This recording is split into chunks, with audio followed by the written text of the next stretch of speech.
मैं मजाक की बात नहीं कर रही हूँ, मैं मजाक की बात नहीं कर रही हूँ, थोड़ा सा धैर्य रखिए।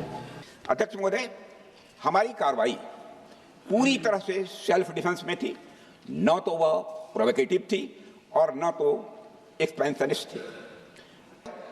मैं आपके माध्यम से सदन को यह भी अवगत कराना चाहूंगा कि सीमा पार करना या वहां की टेरिटरी कैप्चर करना इस ऑपरेशन का उद्देश्य नहीं था। उन्होंने कहा, उनके शब्दों में उन्होंने कहा कि पाकिस्तान के पास शरण में आने के बजाय कोई चारा ही नहीं था। आपने शरण दिया क्यों? और इस ऑपरेशन का उद्देश्य कोई भी युद्ध छेड़ना नहीं था, बल्कि फोर्स के डिमॉन्स्ट्रेटिव यूज से एडवर्सरी को झुकने के लिए मजबूर करना था। ऑपरेशन सिंदूर का मकसद अगर पाकिस्तान को सबक सिखाना था तो शायद ये मकसद अभी अधूरा है, क्योंकि हमारी कूटनीति विफल रही है। अगर पाकिस्तान की ओर से भविष्य में कोई भी मिस एडवेंचर हुआ तो यह ऑपरेशन, अध्यक्ष महोदय, मैं सदन को आश्वस्त करना चाहता हूं, दोबारा प्रारंभ हो। कल भी रक्षा मंत्री जी ने कहा कि हमारे इंफ्रास्ट्रक्चर का नुकसान नहीं हुआ, तो जहाजों के बारे में भी बता दें। मैं इस सदन को याद दिलाना चाहता हूं, 2008 में मुंबई में इतनी बड़ी आतंकी घटना हुई, मगर उस समय की सरकार को जो प्रभावी कार्रवाई करनी चाहिए थी वो नहीं हो पाई। देखिए, इतिहास की बात आप करिए, मैं वर्तमान की बात करना चाहती हूँ।